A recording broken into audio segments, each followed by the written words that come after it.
सो प्यारे बच्चों, thermal properties of matter. देखिए ये चैप्टर बहुत ही ज़्यादा इजी है, थ्योरेटिकल चैप्टर है, न्यूमेरिकल इसमें से बहुत ही कम आता है, ठीक है ना। तो थ्योरी जैसे मान लो अगर ये 7 नंबर का चैप्टर है तो थ्योरीज आएगी कम से कम 5 नंबर का। न्यूमेरिकल्स बाई चांस 2 से 3 मार्क्स का देखने को मिलता है, लेकिन ज़्यादातर चांस है कि आपको थ्योरीज दिखाई देगा, ठीक है।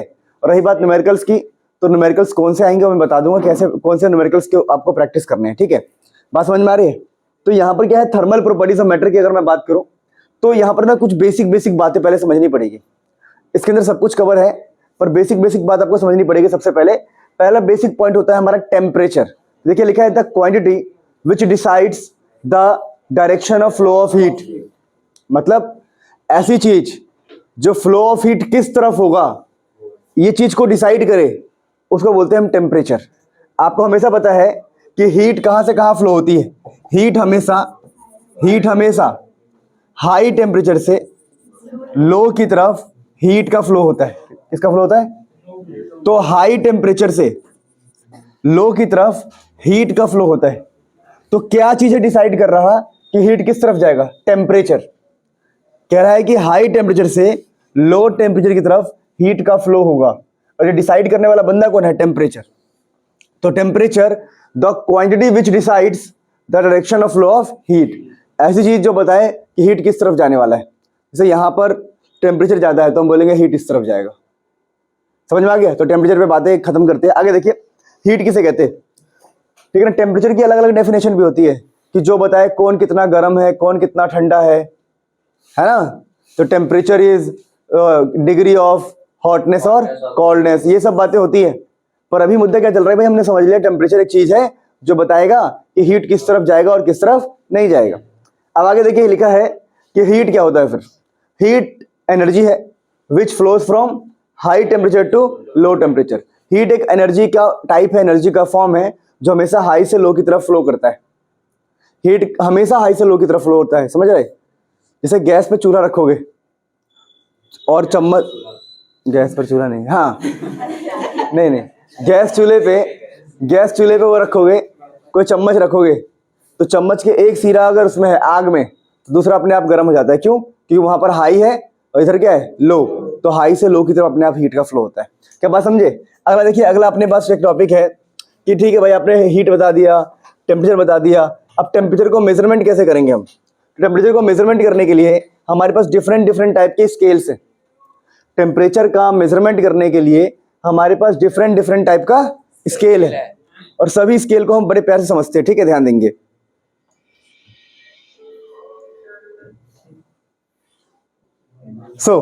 अगला मुद्दा ये है कि जो टेम्परेचर आपने बताया, पर टेम्परेचर को नापते कैसे? टेम्परेचर का मेजरमेंट कैसे होगा? तो टेम्परेचर के मेजरमेंट के लिए हमारे पास प्यारे बच्चों डिफरेंट स्केल है। यहां पर सबसे पहले हम बात करते हैं सेल्सियस। ये जो नाम है इसको बोलते हैं हम सेल्सियस स्केल। तो सेल्सियस ने अपना स्केल बनाया, मतलब सेल्सियस ने अपना डिवाइस बनाया कि भाई किसका क्या मतलब होगा। फिर आगे अपने पास आए केल्विन साहब। कौन आए? केल्विन साहब। और फिर उसके बाद आए आपके फ़ारेनहाइट, ठीक है, स्पेलिंग मेरी गलत ही होगी मुझे इतना उम्मीद है। फ़ारेनहाइट बन जैसे कोई नहीं, अब बचपन से जानते हो ये सेल्सियस भाई साहब है, ये आपका केल्विन भाई साहब है, फ़ारेनहाइट भाई साहब है। अब देखिए सेल्सियस ने क्या कहा? सेल्सियस ने कहा कि देखो जो पानी का आइस पॉइंट है, आइस पॉइंट समझते हो? आइस पॉइंट, आइस को बोला 0 डिग्री सेल्सियस, और जब पानी बॉईल करेगा तो उसका जो बॉइलिंग पॉइंट होगा उसको बोला 100 डिग्री सेल्सियस।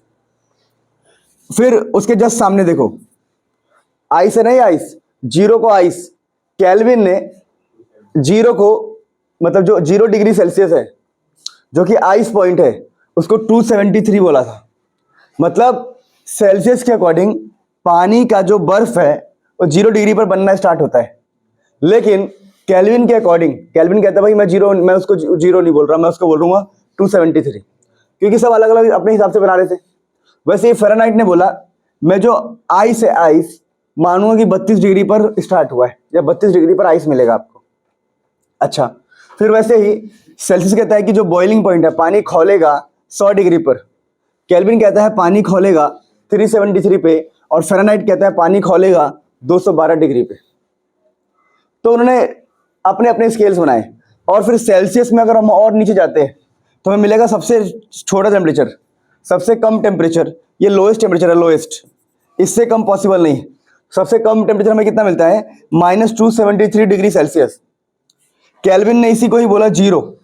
जैसे हमारे सेल्सियस सबसे कम टेम्परेचर को -273 कहता है, लेकिन जो हमारा केल्विन है वो उसको जीरो केल्विन कहता है, और फ़ारेनहाइट उसको कहता है -459.69 Fahrenheit.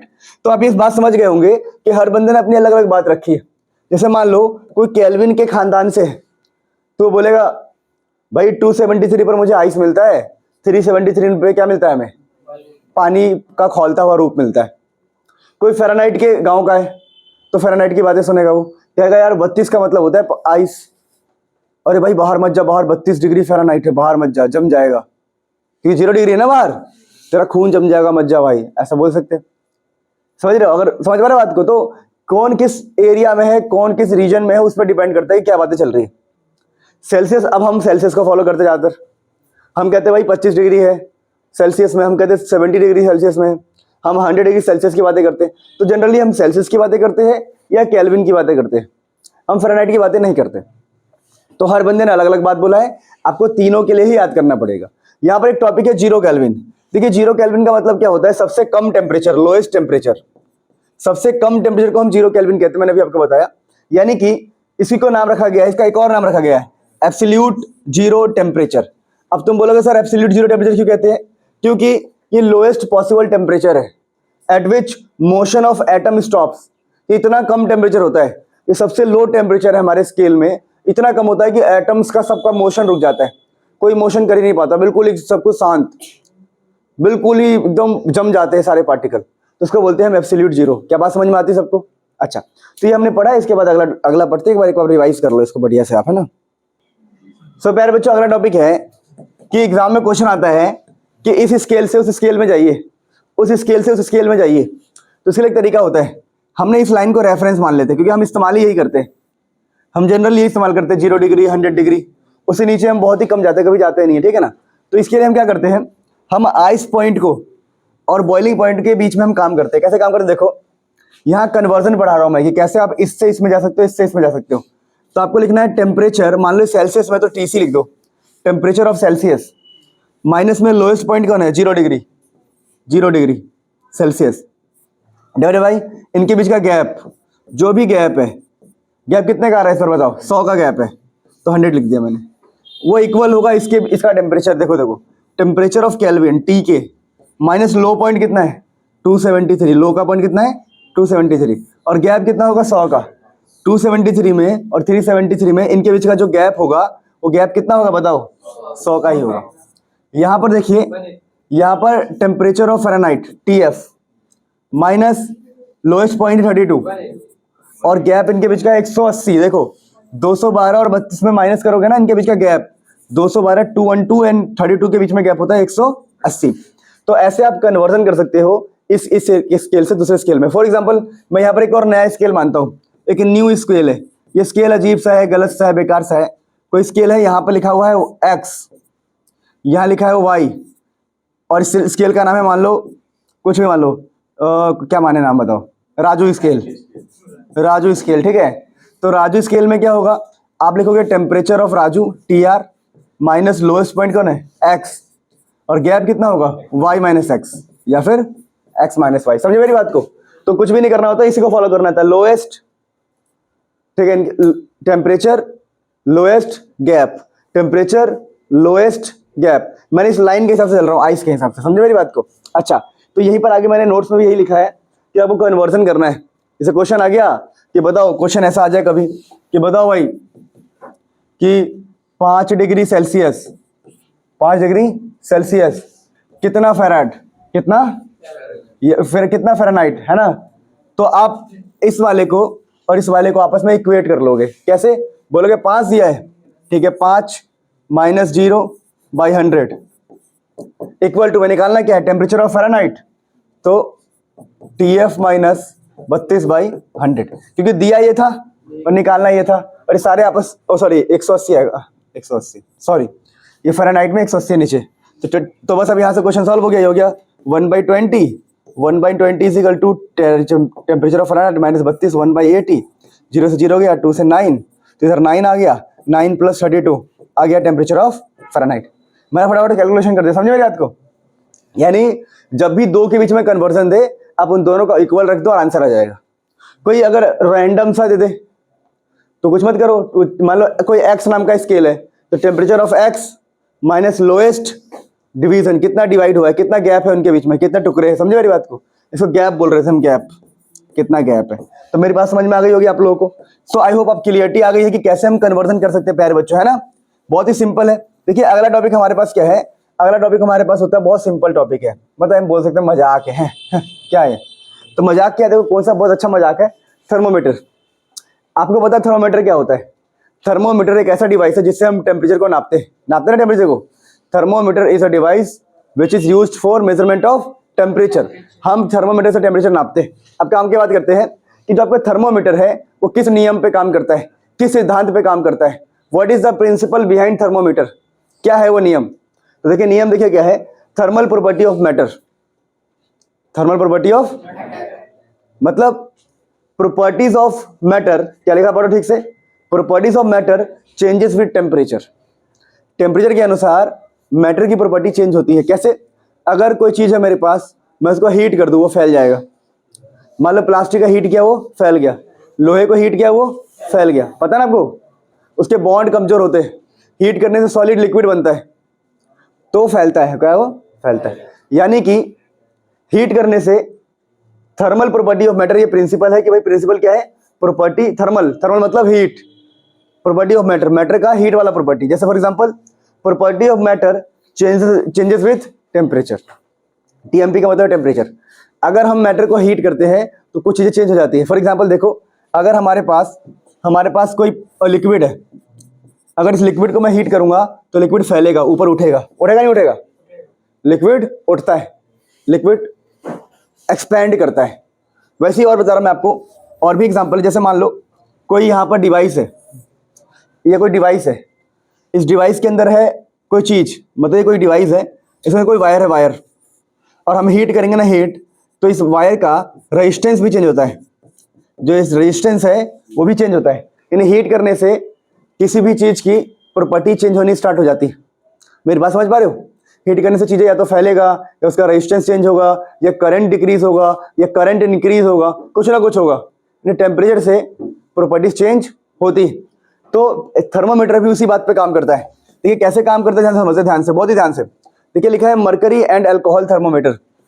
Mercury and alcohol thermometer में क्या होता है, जैसे कि मान लीजिए यहाँ तक आपका लिक्विड है स्टार्टिंग में, ठीक है, और आपने किसी की बॉडी से इसको लगाया, ये थर्मोमीटर है।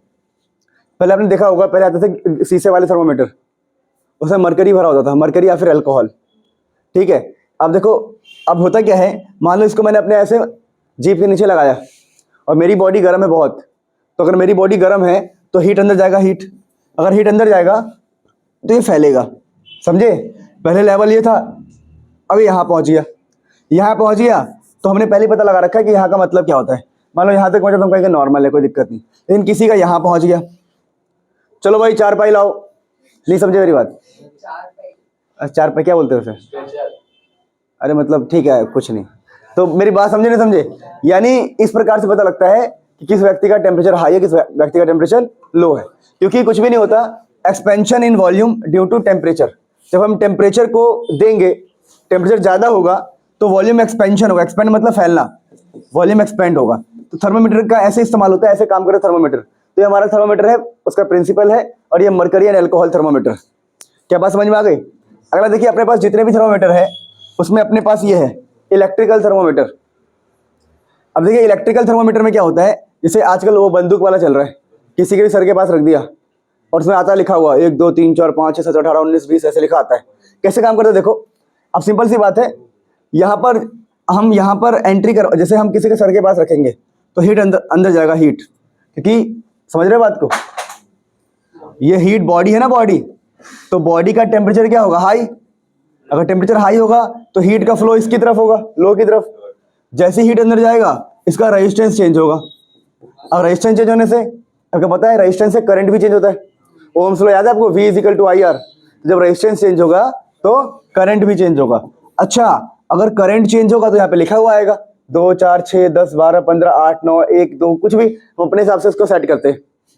और हर चीज का मतलब होता है, 32 आया तो ये मतलब है, 30 आया तो ये मतलब है, 40 आया तो ये मतलब।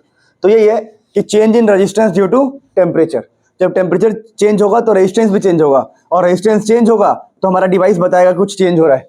अगर ज्यादा चेंज हो गया मतलब हीट बहुत ज्यादा था, तो भाई वो खतरनाक इंसान है भाई, खतरनाक मतलब वो उसका गेम, समझ रहे हो। चलो काम की बात। अगला टॉपिक हमारे चैप्टर के अंदर होता है थर्मल एक्सपेंशन। प्यारे बच्चों देखिए थर्मल एक्सपेंशन, आप एक काम करो पहले पीछे का रिवाइज करो फिर हम आगे बढ़ेंगे। Revision is the only way to success. देखिए अगला टॉपिक हमारे पास, प्यारे बच्चों ध्यान दो इधर सारे बच्चे।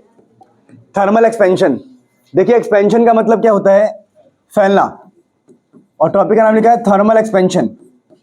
थर्मल एक्सपेंशन मतलब हीट की वजह से फैलना, हीट की वजह से फैलना। अच्छा, कारण क्या होता है, कारण कॉस वाइब्रेशन ऑफ एटम। जब भी हम किसी बॉडी को हीट करेंगे, किसी सब्सटेंस को हीट करेंगे, किसी मटेरियल को हीट करेंगे, तो उसके पार्टिकल्स को एनर्जी मिल जाएगी, हीट एनर्जी, जिसकी वजह से वो वाइब्रेशन करेंगे।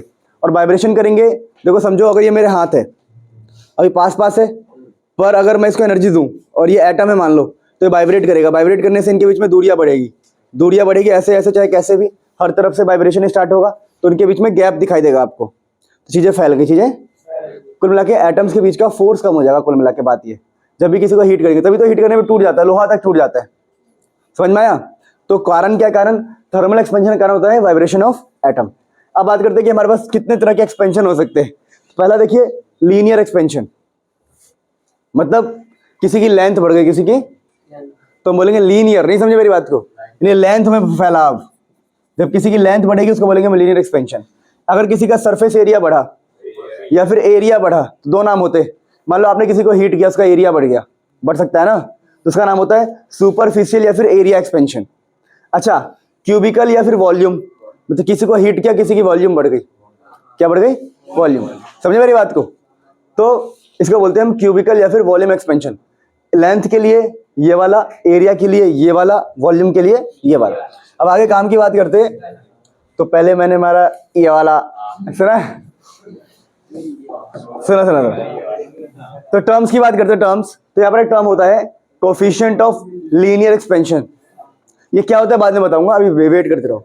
ये है कोफिशिएंट ऑफ लीनियर एक्सपेंशन, इसको अल्फा बोलेंगे।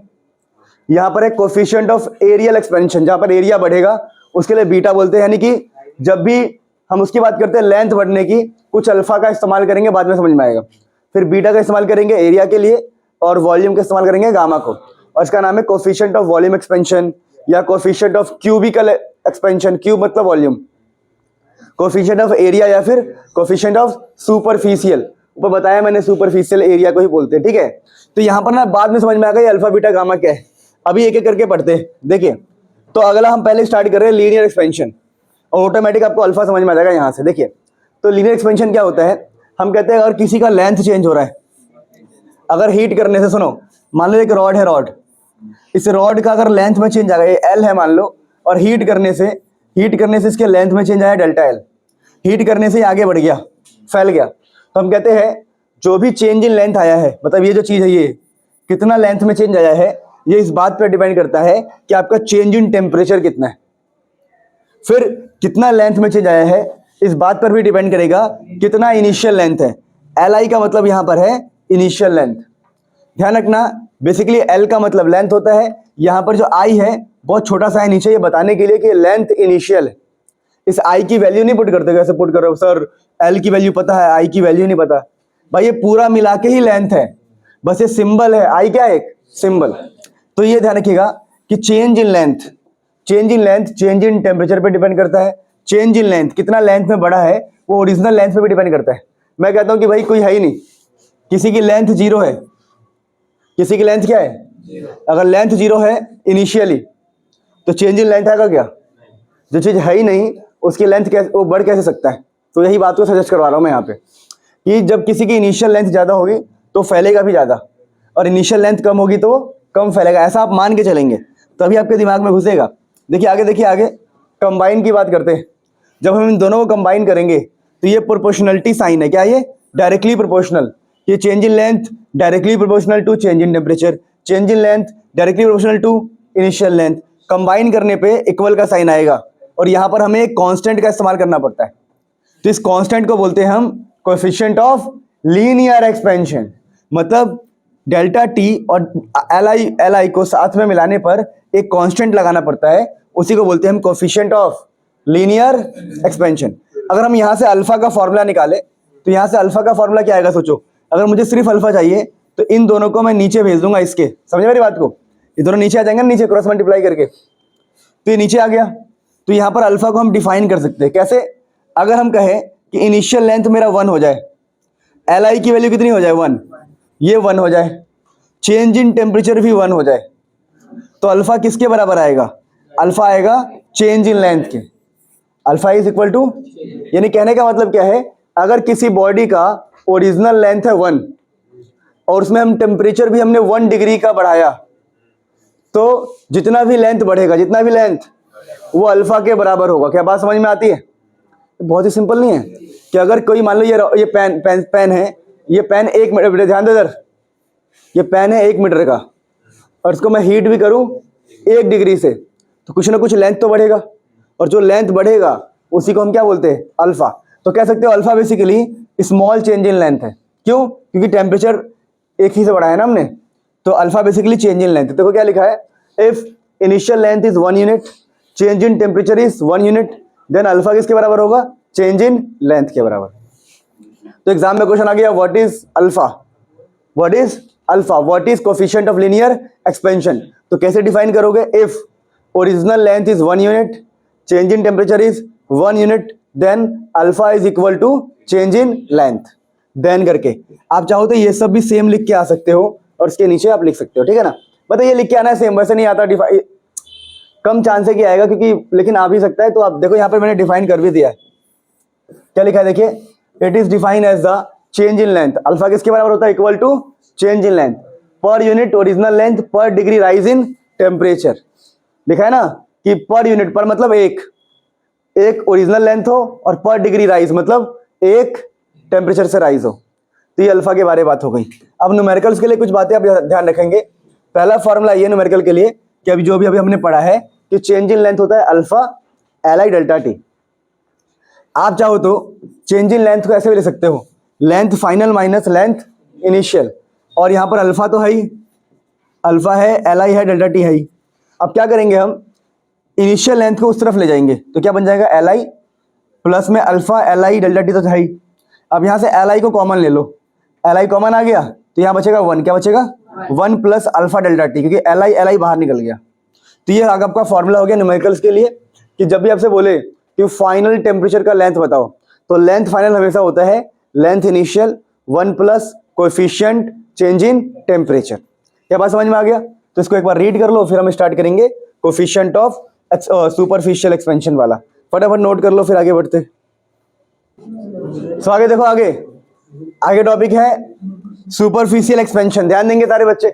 सेम देखो, अगर हमारे पास कोई एरिया है, ध्यान दो इधर सारे बच्चे, प्यारे बच्चों, अगर हमारे पास कोई भी एरिया है, कुछ भी है, मान लो कि मैंने स्क्वायर लिया या जो भी है, एक स्क्वायर ले लिया और ये लोहे का है, हीट करने पर इसके एरिया में चेंज आएगा, लेंथ में चेंज आएगा, ब्रेड्थ में चेंज आएगा, जिसकी वजह से ओवरऑल एरिया चेंज होगा। एरिया समझ रहे हो?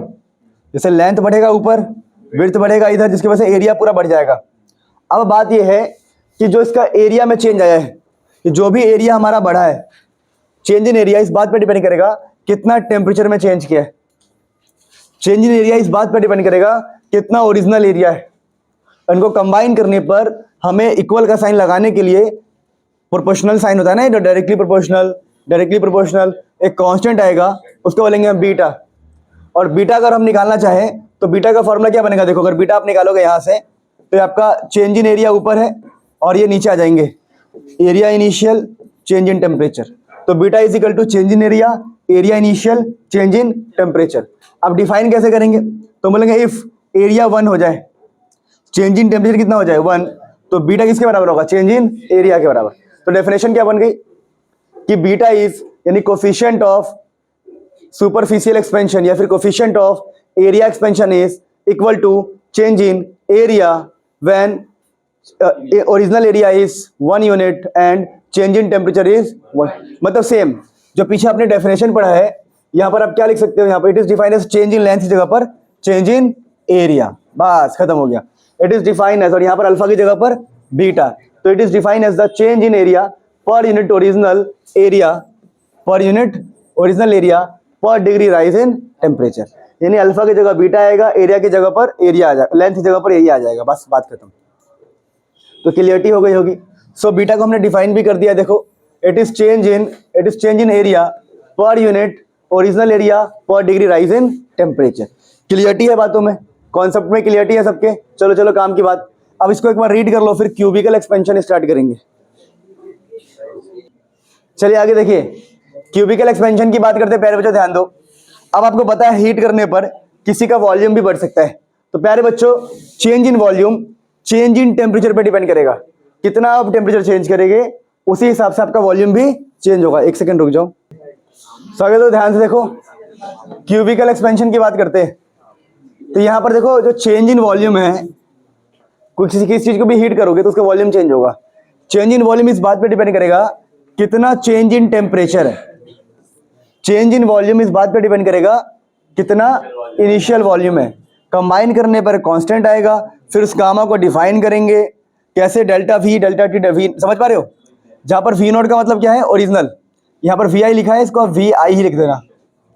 वी नॉट का मतलब, वी आई का मतलब ओरिजिनल है, यहाँ पर आई लिख दो, कोई दिक्कत नहीं। तो ऐसे गामा निकल जाएगा, ये दोनों नीचे भाग जाएंगे। अब लिखा चेंज इन वॉल्यूम मतलब ओरिजिनल वॉल्यूम इनिशियल मतलब, और चेंज इन टेम्परेचर 1 होगा तो गामा डेल्टा वी के बराबर होगा, चेंज इन वॉल्यूम के बराबर होगा। तो it is change in volume पर यूनिट ओरिजिनल वॉल्यूम पर डिग्री राइज इन टेम्परेचर। सबको सेम चल रहा है, कोई दिक्कत तो नहीं है। किसी को दिक्कत है कि डेल्टा का मतलब क्या होता है, ये सब छोटी मोटी बातें तो आनी चाहिए। तो बस ये खत्म हो गया, क्यूबिकल एक्सपेंशन भी खत्म हो गया, बस समझ में आ गई। तो इसको एक बार रीड कर लो, फिर आगे बढ़ते हैं। फिर मुझे देखो ध्यान से, यहाँ पे ये बहुत ही इंपॉर्टेंट टॉपिक है। टॉपिक का नाम है relation between alpha beta and gamma. Alpha beta and gamma के बीच का जो रिलेशन है बहुत ही ज़्यादा इंपॉर्टेंट है। अब बात को समझना, बात को क्या समझना कि जो आपका बीटा है, आपको पता है बीटा एरिया के लिए, अल्फा किसके लिए, लेंथ के लिए। तो यहाँ पर 2 से मल्टीप्लाई होगा, समझ गए आप। याद करने का ट्रिक क्या रहेगा कि जब आप साइड इंटू साइड करेंगे, अल्फा इंटू अल्फा करेंगे, साइड इंटू, क्योंकि अल्फा लेंथ वाला होता है ना, ऐसा नहीं मानना है तो ऐसे भी मत करो ना, फिर तो स्क्वायर हो जाएगा। ऐसा मान लो, इसको प्रूफ करेंगे, अभी तो बता रहा हूँ याद करने के लिए कि बीटा जो 2 अल्फा के बराबर होता है, गामा 3 अल्फा के बराबर होता है, और ये हमें प्रूफ करना है। मतलब एरिया में जो एरिया को रिप्रेजेंट कर रहा है बीटा, वो लेंथ के 2 गुना होगा, और जो वॉल्यूम को रिप्रेजेंट कर रहा है गामा, वो लेंथ के 3 गुना होगा, क्योंकि वॉल्यूम में 3 होता है ना। अब प्रूफ करने के लिए क्या तरीका है, देखो प्रूफ करने के लिए हम मानते हैं let a square of side 1 metre and it is heated by 1 degree Celsius, so increase in side will be alpha. कहने का मतलब क्या है, चुप हो जाओ, ध्यान से भी सुना है, पढ़ा है आप लोगों ने पीछे। अगर किसी का लेंथ 1 मीटर है, मेरी बात समझ पा रहे हो, किसी का लेंथ, हमने माना है कि let a square of side 1 metre, और उसके देखो ये भी 1 मीटर है, दोनों साइड 1 मीटर है, और उसको हमने हीट 1 डिग्री से किया है। तो अगर आपको याद होगा, अल्फा जो है, अल्फा वो चेंज इन लेंथ के बराबर होता है जब ओरिजिनल लेंथ कितना हो 1 और चेंज इन टेम्परेचर कितना हो, अल्फा की डेफिनेशन याद हो तो। यानी कि अगर ये साइड 1 है और टेम्परेचर भी 1 है, तो जो आगे बढ़ा होगा, जो भी लेंथ आगे बढ़ा होगा, वो अल्फा के बराबर होगा। वैसे अगर ये वाला साइड भी 1 है और चेंज इन टेम्परेचर कितना है 1, तो आगे जो लेंथ बड़ी होगी वो भी क्या होगी, अल्फा। समझे। और हमें ये भी पता है, क्या पता है कि अगर 1 की बातें चल रही है, देखो इसका एरिया कितना होगा, एरिया भी 1 होगा, साइड इंटू साइड एरिया 1। हमें पता है अगर एरिया 1 हो, चेंज इन टेम्परेचर भी 1 हो, तो बीटा किसके बराबर होता है, चेंज इन एरिया के बराबर। याद है आप लोगों को, यही तो डेफिनेशन था, 3 डेफिनेशन आपने पढ़ा था। Alpha is equal to change in length, beta is equal to change in area, और gamma is equal to change in volume. जब हम टेम्परेचर चेंज की कितनी बात करते हैं 1, जब 1 डिग्री की टेम्परेचर चेंज हो और ओरिजिनल भी कितना, ओरिजिनल भी 1 हो, तो यहाँ पर सब कुछ 1 चल रहा है, तो हम बोलेंगे बीटा होता है चेंज इन एरिया के बराबर। और चेंज इन एरिया का मतलब है A final area minus initial area. अब फाइनल एरिया कैसे निकालोगे, तो देखो हमें पता है कि साइड अल्फा से बढ़ गया, किससे बढ़ गया है, तो एरिया का मतलब होता है साइड इंटू साइड, तो 1 प्लस अल्फा हो जाएगा ये वाला साइड, और ये वाला साइड कितना हो गया 1 प्लस अल्फा। नहीं समझे, पहले इतना था, अब अल्फा आ गया एक्स्ट्रा, तो साइड कितना हो चुका है 1 प्लस अल्फा। तो फाइनल एरिया कितना होगा, final area side into side यानी साइड का स्क्वायर, तो 1 प्लस अल्फा का स्क्वायर, माइनस की जगह पर माइनस।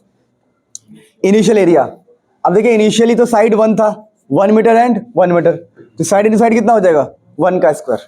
अब हम इसको खोल देंगे ए प्लस बी का whole square, A square B square 2ab, B तो 1 है ना 1, तो ए तो 1, तो कोई प्रॉब्लम ही नहीं है, ए प्लस बी का होल स्क्वायर खोल दिया हमने, ए स्क्वायर बी स्क्वायर 2ab, यहाँ पर 1 भी है मल्टीप्लाई में, माइनस में 1 का स्क्वायर चल रहा है तो 1 से 1 कट जाएगा, तो यहाँ पर अल्फा स्क्वायर है प्लस में 2 अल्फा, लेकिन अल्फा का स्क्वायर जो है वो 0 मानते हैं, क्यों, क्योंकि अल्फा जो है अल्फा बहुत कम होता है। आपको मैंने कहा था अल्फा का मतलब है जब 1 डिग्री पर जो लेंथ बढ़ेगी, और 1 डिग्री पर कितना ही बढ़ जाएगा बहुत कम।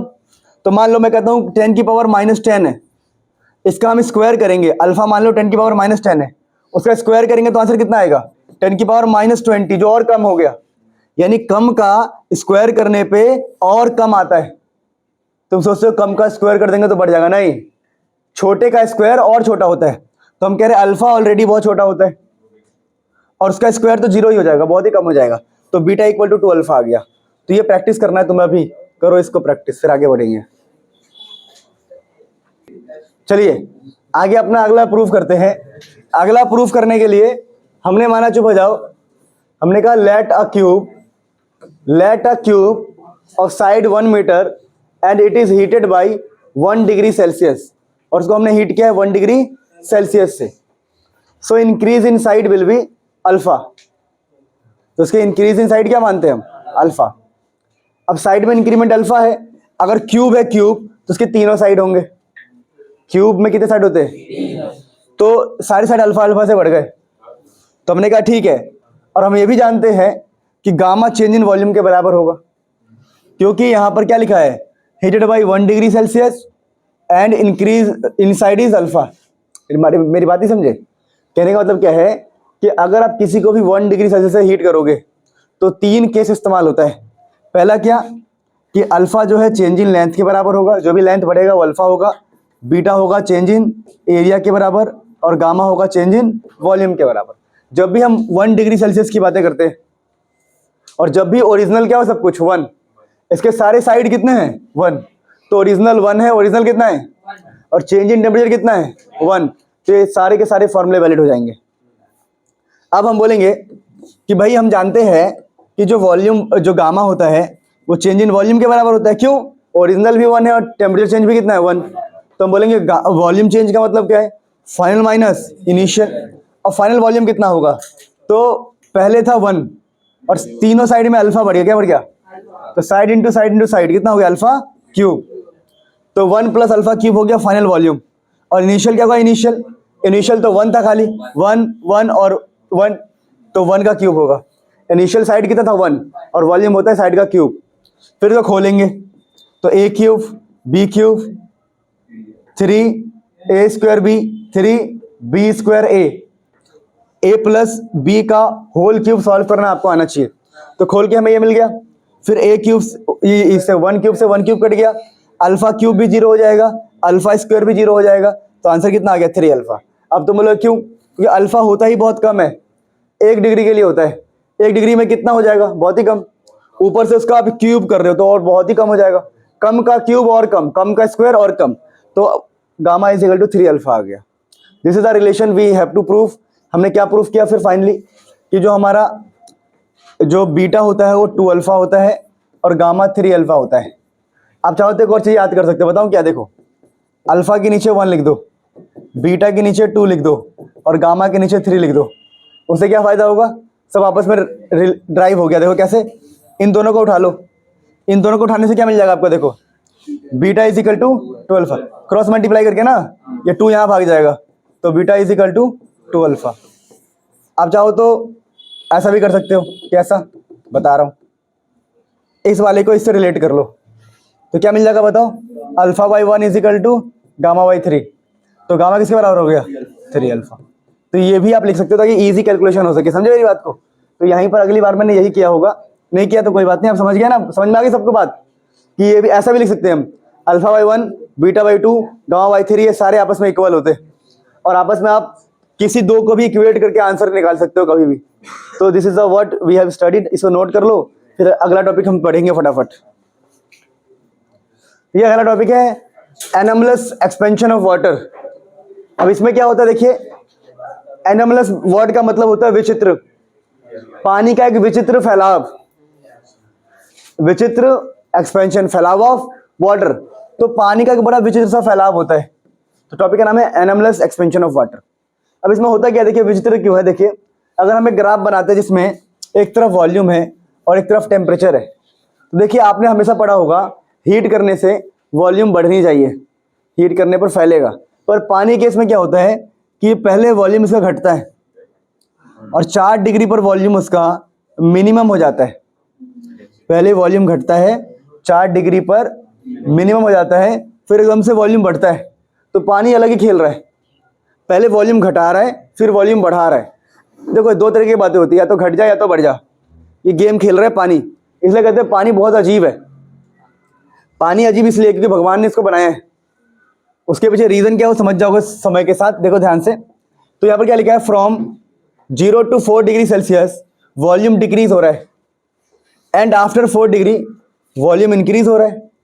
This is called anomalous expansion of और बिहेवियर। ये बहुत अजीब सा बिहेवियर है, बहुत अजीब सा है ना। तो यही होता है पानी का अजीब बिहेवियर कि भाई वॉल्यूम पहले घटा रहे हो फिर बढ़ा रहे हो, ये क्या बात है, या तो बढ़ाओ या तो घटाओ। अब यहाँ पर टॉपिक क्या रहेगा, टॉपिक ये रहेगा कि अगर हम डेंसिटी की बात करें, मेरी बात सुनिए, आपने अभी पढ़ा कि आपने पढ़ा होगा डेंसिटी इज इक्वल टू होता है मास अपन वॉल्यूम। तो अगर वॉल्यूम आपका घट रहा है उस टाइम पर डेंसिटी बढ़ रहा होगा, और जब वॉल्यूम बढ़ रहा होगा डेंसिटी घट रहा होगा। तो डेंसिटी का टेम्परेचर के साथ हिसाब किताब उल्टा होने वाला है, उस ग्राफ का उल्टा। और यहाँ पर 4 डिग्री पर आपको डेंसिटी ज़्यादा मिलेगी क्योंकि वॉल्यूम क्या था, कम। 4 डिग्री पर वॉल्यूम मिनिमम था, देखो आप 4 डिग्री पर आपका वॉल्यूम क्या था, सबसे कम। तो डेंसिटी क्या होगा, सबसे ज़्यादा। और डेंसिटी ज़्यादा होने का मतलब है कि पानी जो है, डेंसिटी ज़्यादा होने का मतलब है 4 डिग्री पर डेंसिटी ज़्यादा है काफ़ी, इसका मतलब है कि पानी भारी हो गया, ऐसा आप मान के चलेंगे तो मज़ा आएगा। पानी भारी यानी कि 4 डिग्री वाला पानी भारी होता है, मोर डेंसर होता है। यानी 4 डिग्री वाला पानी इतना भारी होता है कि अगर ये मान लो एक नदी है, तो जैसी 4 डिग्री टेम्परेचर आएगा, सर्दी गर्म होती है, सर्दी गर्मी आती है ना, मान लो सर्दी के टाइम जैसे ही टेम्परेचर 4 डिग्री पर पहुंचेगा वो पानी हो जाएगा भारी। पानी क्या हो जाएगा, और भारी होने की वजह से, ज़्यादा डेंसर होने की वजह से वो पानी अपने आप नीचे चला जाएगा, क्योंकि भारी चीज़ें हमेशा कहाँ जाती है, नीचे। इसलिए जो तालाब होता है या नदी होता है या समंदर होता है, जो नीचे वाला पानी होता है वो 4 डिग्री पर होता है। अब बोलो क्यों सर, क्योंकि मान लो अभी सर्दी का मौसम आने वाला है और समुद्र का जो टेम्परेचर है 8 डिग्री है, 7 हुआ, 6 हुआ, 5 हुआ, 4 हुआ। जैसे ही 4 डिग्री होगा पानी भारी हो गया, और पानी जैसे ही भारी होगा वो नीचे भाग जाएगा, नीचे भाग जाएगा। तो नीचे वाला पानी कैसा हो गया, 4 डिग्री का। अब 4 डिग्री का पानी ऐसा होता है कि इंसान या कोई भी जी सकता है, इंसान नहीं तो जो वो होते हैं एक्वेटिक स्पीसीज उसमें जी सकते हैं। इसलिए सारे के सारे एक्वेटिक स्पीसीज नीचे वाले पानी में होते हैं, भले ऊपर बर्फ क्यों ना जम जाए, पर नीचे का जो पानी है वो 4 डिग्री पर रहेगा, क्योंकि वो भारी है। भारी चीज़ें हमेशा कहाँ रहती है, नीचे। तो वही ये छोटी सी बात है। देखो क्या लिखा है, water at 4 degree Celsius becomes heavier, becomes maximum density होती है इसकी वजह से, and stay at the bottom, stay at the of lake, ponds etcetera, and aquatic species survive in very low temperature environment. उसके पीछे रीजन क्या, यही reason है, भगवान ने जानबूझकर पानी को ऐसा बनाया कि जैसे ही तेरा टेम्परेचर कम होगा तो अपने डेंसिटी को बढ़ा लेगा, और डेंसिटी बढ़ाने से तो नीचे भाग जाएगा 4 डिग्री पे, और उसी के अंदर फिर सारे एक्वाटिक स्पीसीज आ जाएंगे। जितने भी मछली है, ठीक है, जितनी मछली वछली प्रजाति है, जितने भी मतलब एक्वाटिक स्पीसीज, पानी वाले जो भी चीज़ें हैं वो सब अब नीचे वाले पानी में रहेंगे 4 डिग्री में। ऊपर कितनी भी ठंड हो जाए, नीचे का पानी बहुत भारी है, वो 4 डिग्री पर है। मेरी बात को समझ पाए हो आप? तो ये एनोमलस बिहेवियर से ये फायदा होता है। प्यारे बच्चों, अगला टॉपिक हम ले रहे हैं हीट कैपेसिटी। देखिए होता क्या है, जैसे मान लो कोई सब्सटेंस है, हम चाहते हैं इसको हम कितना हीट करें, कितना अमाउंट ऑफ हीट दे कि इसका टेम्परेचर 1 डिग्री से ही बढ़ जाए। तो कितना अमाउंट ऑफ हीट देंगे कि टेम्परेचर 1 डिग्री से बढ़ जाए, उस चीज को बोलते हैं हम हीट कैपेसिटी। तो हीट कैपेसिटी का सिंबल होता है C और फॉर्मूला होता है ऊपर हीट, नीचे जितना भी टेम्परेचर आपने चेंज किया है, तो heat upon change in temperature. और C का रियल में मतलब क्या होता है? मतलब होता है कि कितना हीट दे हम, amount of heat required to raise, raise मतलब उठाना, raise the temperature of a substance by unit degree, unit मतलब एक, ठीक है। तो किसी सब्सटेंस को हम कितना हीट देंगे कि उसका टेम्परेचर 1 से बढ़ जाए, ठीक है। इसलिए इसको हम ना हीट अपॉन टेम्परेचर फॉर्मूला होता है, और ये इसका मतलब होता है कि एक सब्सटेंस को कितना हीट करेंगे कि टेम्परेचर 1 से बढ़ जाए। तो ये हमारा हीट कैपेसिटी है, हीट अपॉन टेम्परेचर का फॉर्म, मतलब आप चाहो तो इस डेल्टा को लिख भी सकते हो, नहीं भी लिख सकते हो। Heat upon change in temperature को बोलते हैं हम हीट कैपेसिटी, और डेफिनेशन मैंने आपको बता ही दिया। अब हीट कैपेसिटी की वैरायटीज देखो, ये हमारा फॉर्मूला है हीट कैपेसिटी का, C heat upon change in temperature. अब देखिए अगर मैंने यहां पर N से डिवाइड कर दिया, N का मतलब होता है मोल्स, तो इसको बोला करेंगे हम, C का नाम हो जाएगा मोलर हीट कैपेसिटी। तो अगर हम यहाँ पर N से डिवाइड करेंगे मोल से, तो इसको बोलेंगे मोलर हीट कैपेसिटी। अगर इसी फॉर्मूले के अंदर हमने यहाँ पर M से मल्टीप्लाई कर दिया, N नहीं अब M है, M मास हो गया, तो इसको बोलेंगे स्पेसिफिक हीट कैपेसिटी। अगर सेम फॉर्मूले के अंदर ना कोई डिवाइड ना कोई मल्टीप्लाई, बस यहाँ पर P लिख दिया, CP, इसका मतलब होता है कि भाई साहब हीट कैपेसिटी है लेकिन कांस्टेंट प्रेशर पे, CONST का मतलब है कांस्टेंट, प्रेशर चेंज नहीं होगा। तो CP का मतलब होता है heat capacity at constant pressure. अगर यहीं पर V लिख दिया हमने, तो इसको पढ़ते हैं हम heat capacity at constant volume. क्या पढ़ते हैं? कांस्टेंट वॉल्यूम, यानी पर वॉल्यूम चेंज नहीं होगा, heat capacity at constant volume, यानी यहाँ पर वॉल्यूम सेम रहेगा, वॉल्यूम फिक्स्ड, वॉल्यूम फिक्स हो गया, वॉल्यूम कांस्टेंट हो गया। तो ये हीट कैपेसिटी के बारे में था। हीट कैपेसिटी का रियल मतलब होता है कितना हीट दे कि टेम्परेचर 1 से बढ़े, और उसकी अलग अलग वैरायटी है। मास से डिवाइड करोगे स्पेसिफिक हीट, मोल से डिवाइड करोगे मोलर हीट, कांस्टेंट प्रेशर तो specific heat at constant pressure, constant volume specific heat at constant volume. I hope एक क्लियरिटी आ गई होगी। एक बार इसको रीड कर लो, फिर हम फटाफट आगे बढ़ते हैं। देखिए पीछे जो आपने CP पढ़ा और आपने पीछे CV पढ़ा था, heat capacity constant pressure, heat capacity constant volume, उन दोनों को माइनस करने पर ना R की वैल्यू आती है।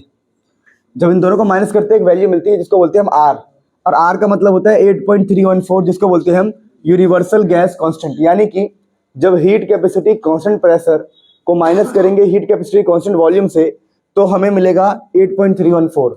ये आप ध्यान रखेंगे, ठीक है। इसको बोलते हैं मेयर्स फॉर्मूला। इसका जो प्रूफ है और इसके बारे में ज्यादा इन्फॉर्मेशन थर्मोडायनेमिक्स नाम के चैप्टर में, ज्यादा इन्फॉर्मेशन थर्मोडायनेमिक्स नाम के चैप्टर में, ये बात ध्यान रखेंगे आप। आगे देखिए अपने पास क्या टॉपिक है, कैलोरी। अपने पास टॉपिक है कैलोरी। अब कैलोरी क्या होता है समझिए। मान लीजिए मेरे पास किसी पतीले के अंदर 1 ग्राम पानी है, 1 ग्राम पानी किसी पतीले के अंदर, और मुझे इसका टेम्परेचर 1 डिग्री से चेंज करना है। यानी 25 है तो 26 करना है, 30 है तो 31 करना है, 5 है तो 6 करना है, सिर्फ 1 डिग्री से बढ़ाना है। तो 1 डिग्री से बढ़ाने के लिए 1 ग्राम पानी को मुझे हीट देना पड़ेगा ना, हीट। उसी हीट को बोलते हैं हम 1 कैलोरी। तो कैलोरी का मतलब क्या है? 1 कैलोरी का मतलब it is the amount of heat required to raise the temperature of 1 gram water by 1 degree. 1 gram पानी को 1 डिग्री से गर्म करने के लिए आपको कितना हीट देना पड़ेगा, उसको बोलते हैं हम 1 कैलोरी। और 1 कैलोरी का जूल में मतलब होता है 4.2 जूल या फिर 4.186 जूल, ठीक है। ज्यादा करेक्ट ये वाला होता है, पर इतना बड़ा लिखने से अच्छा हम लिख देते हैं 4.2, क्योंकि 4.2 के आसपास ही तो है ये। तो आप ध्यान रखिएगा 1 कैलोरी का रियल में इतना मतलब होता है। अब हम काम की बातें करते हैं। काम की बातें क्या है? टॉपिक है कैलोरीमेट्री। कैलोरीमेट्री क्या होता है? Method for determining specific heat of a substance. कहने का मतलब क्या है? जैसे हमें लोहे का स्पेसिफिक हीट पता है, मतलब स्पेसिफिक हीट का मतलब क्या होता है कि भैया आप कितना हीट दोगे कि 1 डिग्री से बढ़े। मैंने कहा लोहे का तो मैं पता लगा लूंगा, घर पे ही कर लूंगा। लोहे का एल्यूमिनियम का, हर चीज का मैं पता लगा सकता हूँ। पानी का पता लगा सकता हूँ कि भाई पानी को 1 डिग्री से हीट करने, 1 डिग्री से गर्म करने में कितनी हीट देनी पड़ेगी, वो पानी का स्पेसिफिक हीट होगा। तो पहले बोल रहा हूँ, पहले आपको डेफिनेशन क्लियर होना चाहिए। जब भी मैं कहूँ स्पेसिफिक हीट, इसका मतलब क्या है कि किसी बंदे को 1 डिग्री से हीट करना है, 1 डिग्री से बढ़ाना है। कितना हीट दूं उसको, वो उसकी स्पेसिफिक हीट होगी या उसकी हीट कैपेसिटी होगी। मेरी बात समझे नहीं समझे? आपको लॉजिक इतना रखना है कि 1 डिग्री से टेम्परेचर बढ़ाने में जो हीट लगती है उसको हम हीट कैपेसिटी बोलते हैं। या फिर इसको बोलते हैं स्पेसिफिक हीट। पीछे बताया था मैंने स्पेसिफिक हीट, जब मास से डिवाइड करते हैं उसको बोलते हैं स्पेसिफिक हीट। याद है आप लोगों को? अच्छा, तो मुद्दा ये है कि अगर मान लो मैं चांद वांद पे गया और मेरे को एक नया चीज मिल गया, मैं चांद पे खड़ा हूँ, मुझे एक पत्थर मिल गया या मुझे एक लोहा जैसा चीज मिल गया सख्त, मैंने कहा इसका स्पेसिफिक हीट निकालूंगा। तो कैसे निकालूंगा भाई? तो नया है ना। जैसे धरती पर हमने लोहे का, एल्यूमिनियम का, पानी का, सबका निकाल के रखा हुआ है। या फिर मान लो कोई कहता है कि भाई मान लो कि तुम्हें एल्यूमिनियम के बारे में पता ही नहीं है, अब तुम एल्यूमिनियम का निकाल के दिखाओ मुझे। तो कैसे निकालोगे? क्या तरीका हम अपनाते हैं? तो हम अपनाते हैं कैलोरीमेट्री को। तो कैलोरीमेट्री क्या होता है? Method for determining specific heat of a substance. एक सब्सटेंस का स्पेसिफिक हीट हम पता लगा सकते हैं, यानी पता लगा सकते हैं कि उसको कितना हम हीट देंगे कि वो 1 डिग्री से गर्म होगा। स्पेसिफिक हीट का यही तो मतलब है। तो हमें स्पेसिफिक हीट निकालना है, यानी हमें सी निकालना होता है। क्या निकालना होता है? सी, किसी अननोन मेटल का जिसके बारे में पता नहीं है। तो यहाँ पर मेथड ये होता है, मेथड कि हम यहाँ पर ये लेते हैं लकड़ी, ये लकड़ी है, लकड़ी क्या, ये लकड़ी, लकड़ी का बॉक्स लेते हैं, वुड बॉक्स, लकड़ी का बॉक्स लिया हमने। और ध्यान रखना छोटी छोटी बातें, ये लेते हैं हम जनरली कॉपर, कॉपर कैलोरीमेट्री, ये कॉपर है, कॉपर जो ब्लू बना रहा हूं मैं कॉपर है। और ये है इंसुलेशन, मतलब यहाँ पर हमने गत्ते होते हैं फॉर्म हम भर दिया बढ़िया से ताकि इंसुलेशन रहे, हीट बाहर ना निकल पाए। इंसुलेशन का मतलब होता है जैसे थर्मो होता है ना, तो जो क्या बोलते हैं हम, जो मिलिटरी विल्टर का आता है थर्मस, थर्मस, तो वैसे यहाँ पर इंसुलेशन किया गया कि हीट बाहर नहीं जा सकती। और इसके अंदर ये स्टीरर है, इसके अंदर हम पानी भर देंगे, ये पानी होगा, ये पानी है, वाटर, ठीक है, ये पानी है। जो ब्लू, जो मैं अलग से बना रहा हूँ थोड़ा, ये पिंक बना रहा हूँ, पिंक, ये वाटर है, वाटर। और ये स्टीरर जिससे हम उसको हिला सकते हैं पानी को। और ये थर्मोमीटर जो टेम्परेचर को नापने में काम आएगा। टॉपिक है कैलोरीमेट्री। कैलोरीमेट्री एक ऐसा प्रोसेस है जिसकी हेल्प से किसी भी चीज का हम क्या निकाल सकते हैं? स्पेसिफिक हीट, हीट कैपेसिटी निकाल सकते हैं हम उसकी हेल्प से, है ना। तो यहाँ पर कॉन्सेप्ट क्या लगाते हैं? कॉन्सेप्ट ये होता है कि मान लो किसी हाई टेम्परेचर की चीज को, मान लो चांद पर जो आपको मिला था, जो भी चीज आपको चांद पे मिली थी, उस चीज को आप पहले गर्म कर दो, गर्म कर दो, खूब कर दिया गर्म, और उसको इसके अंदर डाल दो, यहाँ पर डाल दो। जैसे इसको डाल दोगे यहाँ पर पहले से क्या था बताओ? यहाँ से पहले से कॉपर था, क्या था? कॉपर, और दूसरा क्या था? पानी। तो जो भी हीट ये छोड़ेगा, पानी के अंदर डालते ही जो भी हीट ये छोड़ेगा किसको मिलेगा बताओ? कॉपर और पानी को मिलेगा, कॉपर और। तो हम यही प्रिंसिपल इस्तेमाल करते हैं कि heat loss by hot body is equal to heat gain by cold body. तो देखो हीट लॉस किसने किया है? मान लो ये कोई बंदा, हमें नहीं पता कौन है वो, हमने बोला हम इसके बारे में पता नहीं है, तो फॉर्म अब देखो, आपने अभी पढ़ के आए हो, C इज इक्वल टू, आपने ये पढ़ा है Q by M delta T, specific heat capacity पढ़ा आप लोगों ने। तो यहाँ से अगर हम हीट निकाले तो हीट का फॉर्मूला क्या हो जाएगा बताओ? एम सी डेल्टा टी हो जाएगा ना, एम सी डेल्टा टी। तो हमने कहा heat loss by hot body. मान लो ये हॉट बॉडी चांद का है, चांद, ये किसी चांद या किसी कहीं और से लाए, मंगल से लाए, मंगल से भी नहीं, कहीं और से लाए, मान लो नेपच्यून से लाए, इसका नाम रख देते हैं एन, रख देते हैं एम, एन नाम रख दिया हमने इसका। तो हमने बोला heat lost by Neptune body, जो नेपच्यून से आया है, सी एन, उसी का मास लेंगे, मास ऑफ जो भी बॉडी है। और चेंज इन टेम्परेचर तो हम निकाल लेंगे, थर्मोमीटर लगा रखा हमने, थर्मोमीटर से क्या निकल जाएगा? Change in temperature. क्या हमें स्पेसिफिक, अब यहाँ पर कोल्ड बॉडी कौन कौन है बताओ? कोल्ड बॉडी एक तो पानी है और दूसरा कॉपर है। तो specific heat of water, mass of water, change in temperature of water, specific heat of copper, mass of copper, change in temperature of copper. अब हमें वाटर के बारे में तो पता है, धरती पर था वो, या वाटर के बारे में क्वेश्चन में गिवन है, गिवन होगा, वाटर के बारे में गिवन होता है, मास भी गिवन होगा, टेम्परेचर चेंज तो हम थर्मोमीटर से निकालेंगे। वैसे कॉपर का मास तो गिवन ही होगा भाई, हमने बनाया ना डिवाइस, डिवाइस हम बनाएंगे, हमें पता नहीं होगा कितना मास है उसका। वैसे mass of copper, specific heat of copper सब पता होगा, चेंज इन टेम्परेचर भी पता होगा। तो सोचो हमें मास पता है इसका, ये तो तौल लेंगे हम, चेंज इन टेम्परेचर थर्मोमीटर से मिलेगा, ये सारी वैल्यू पता है, तो क्या ऑटोमेटिक ये निकल जाएगा? हाँ। तो स्पेसिफिक हीट ऐसे निकाला जाता है। तो कैलोरीमेट्री का प्रिंसिपल क्या होता है, नियम क्या है? तो कैलोरीमेट्री का नियम यही प्रिंसिपल है। प्रिंसिपल का मतलब होता है नियम। किस नियम पे काम करता है? कि किसी भी गर्म बॉडी को डाल दोगे कैलोरीमेट्री में या कैलोरीमीटर में डाल दोगे किसी गर्म बॉडी को, तो वो हीट लॉस करेगा जो कोल्ड बॉडी गेन करेगा। Heat loss equal to heat gain, बस फटाफट हमारा आंसर आ जाएगा। प्लीज नोट इट डाउन, बड़ा इंपॉर्टेंट है, आगे बढ़ते हैं फिर।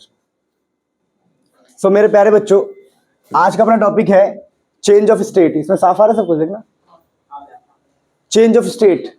अब चेंज ऑफ स्टेट का मतलब क्या है, देखिए सॉलिड से हम लिक्विड जा सकते हैं, लिक्विड से वेपर, इसको मेल्टिंग कहते हैं, इसको फ्रीजिंग कहते हैं। लिक्विड से वेपर को क्या कहते हैं पता है ना आपको? लिक्विड से अगर वेपर जाओगे तो बॉईल कर रहे हैं हम, बॉइलिंग। तो ऐसी ऐसी छोटी मोटी बातें 9th-10th में पूछते हैं, अपनी पूछते कि बताओ भाई कंडेंसेशन क्या होता है, सब्लिमेशन, अरे ये सब बचपन में था, अब नहीं आता। यानी चेंज ऑफ स्टेट में हम स्टेट को चेंज करेंगे, सॉलिड से लिक्विड, लिक्विड से गैस, गैस से लिक्विड, गैस से सॉलिड, ये सब। अब हम बात करते हैं टॉपिक का नाम है, टॉपिक का नाम है मेल्टिंग पॉइंट। टॉपिक का नाम क्या है बेटा? Melting point. तो ध्यान रखना आपको, मेल्टिंग पॉइंट का मतलब क्या होता है, ऐसा टेम्परेचर, जैसे वाटर की हम बातें करते हैं, तो वाटर के लिए हम प्यारे बच्चों बातें करें तो 0 डिग्री सेल्सियस पे ना, 0 डिग्री सेल्सियस होता है, उसको आइस के लिए बात कर रहा हूं मैं, सॉरी, आइस के लिए। आइस मेल्ट होता है पता है कब? 0 डिग्री सेल्सियस पे आइस का मेल्टिंग स्टार्ट हो जाता है। यानी कि एक लाइन बनाऊं मैं, लाइन, और इसको लिख दूं मैं 0 डिग्री सेल्सियस, तो इसके ऊपर आपको लिक्विड मिलेगा, समझे मेरी बात को, और इसके नीचे क्या मिलेगा आपको? आइस। यानी 0 डिग्री बॉर्डर पॉइंट है। 0 डिग्री क्या है? और बिल्कुल मैं 0 डिग्री की बात करूं तो आपको लिक्विड भी मिलेगा और आइस भी मिलेगा। पता है क्यों? 0 से जस्ट ऊपर लिक्विड है, जस्ट नीचे आइस है। यानी 0 पर क्या होगा? दोनों ही होंगे, दोनों ही है।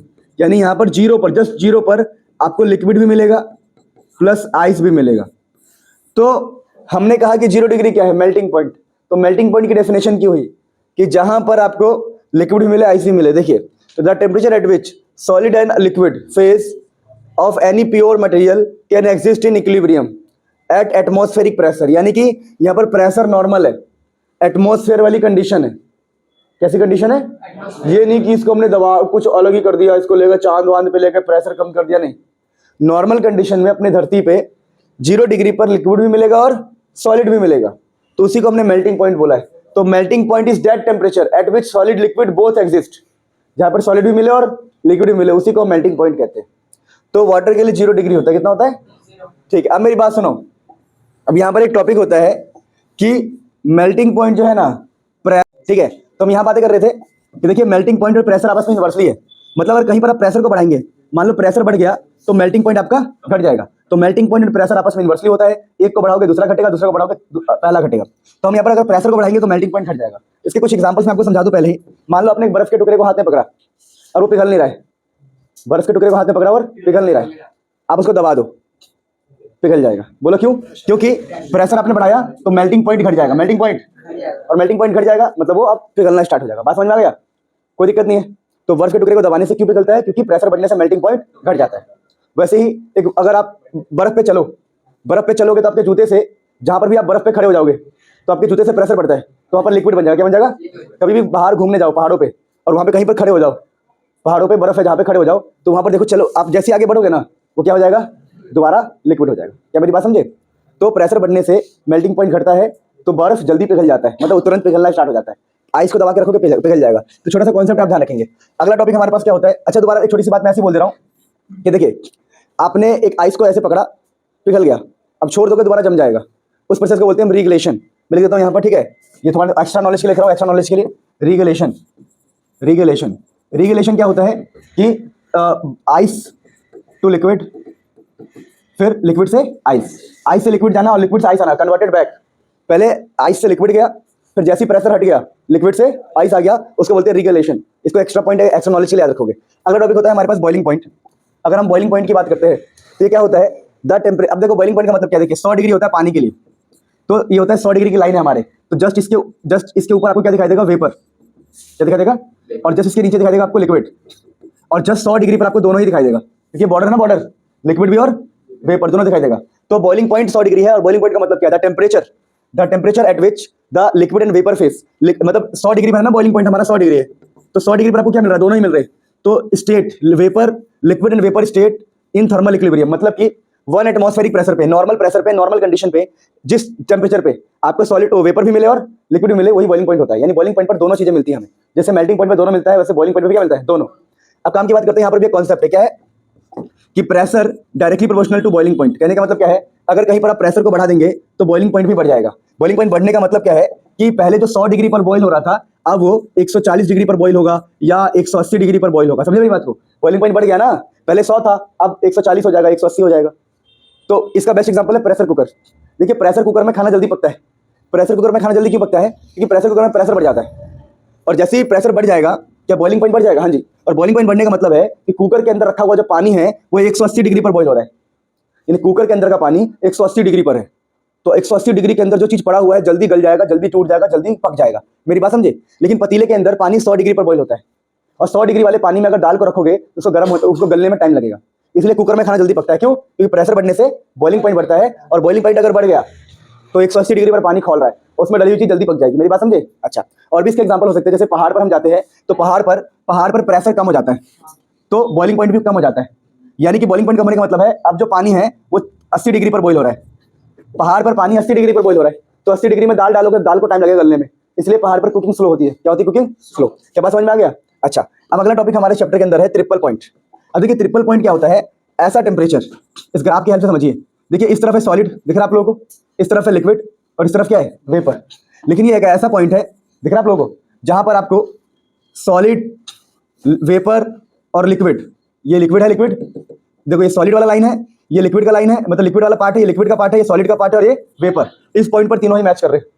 तो देखिए इस टाइम पर जो हमारा प्रेशर है, ये प्रेशर का एक्सिस है, ये टेम्परेचर का एक्सिस है, मतलब सॉलिड, लिक्विड, वेपर तीनों एक पॉइंट पर मिल रहे हैं। यानी कि इतने प्रेशर पे, प्रेशर सामने है, और इतने टेम्परेचर पे आपको सॉलिड, लिक्विड, गैस तीनों मिलेंगे। तो ट्रिपल पॉइंट क्या होता है? ट्रिपल पॉइंट एक खास प्रकार की कॉम्बिनेशन है, किसकी? प्रेशर और टेम्परेचर की। एक टेम्परेचर देखो ये रहा, और एक प्रेशर ये रहा, हम पानी की बातें कर रहे हैं। तो ट्रिपल पॉइंट एक ऐसा पॉइंट है जहां पर सॉलिड, लिक्विड, वेपर तीनों ही आपको मिलता है। तो ट्रिपल पॉइंट क्या है? एक ऐसा पॉइंट जहां पर एक फिक्स टेम्परेचर पे, ये देखो फिक्स टेम्परेचर पे और फिक्स प्रेशर पे आपको तीनों स्टेट मिलते हैं, सॉलिड, लिक्विड, वेपर तीनों। बात समझ में आ गई? इसका नाम ट्रिपल पॉइंट है। समझ में आया कि कोई दिक्कत तो नहीं है? इसको लिखवाने की भी जरूरत नहीं, आप खुद से लिख सकते हो। Triple point is a point where solid, liquid, vapour all phase of matter is found, है ना। फॉर वाटर, ये हमने वाटर के लिए बनाया है, तो वाटर के लिए कितना टेम्परेचर है बताओ? सबके लिए याद भी नहीं कर सकते हम। वाटर के लिए टेम्परेचर 0.01 डिग्री और प्रेशर है 0.06। अब मेरी बात को ध्यान से समझेंगे, यहीं से छोटी सी बात समझा रहा हूँ, डिटेल में बहुत बढ़िया से समझा रहा हूँ। देखो अगर आप यहाँ से एक छोटी सी बात को समझो, देखिए अगर मैं बोलूँ छोटी सी बात, बहुत सिंपल सी बात, अगर मैं बोलूँ प्रेशर मेरा बहुत कम हो गया, प्रेशर मैं यहाँ पहुँचा दूँ, प्रेशर में नीचे आ जाऊँ, और देखो और उसके साथ टेम्परेचर ये 0.01 डिग्री है, मैं यहाँ पहुँच जाऊँ, तो आपको क्या दिखाई दे रहा है? ध्यान से देखना। जैसे आपने प्रेशर को बहुत कम कर दिया और टेम्परेचर तो कम है ही, 0.01 डिग्री का मतलब कितना हो गया? ऑलमोस्ट आइस, ऑलमोस्ट कितना हो गया? तो आपको क्या दिखाई देगा? देखो प्रेशर जब बहुत कम है तो हम डायरेक्टली कहाँ पहुंच चुके? वेपर में। कहाँ पहुंच चुके?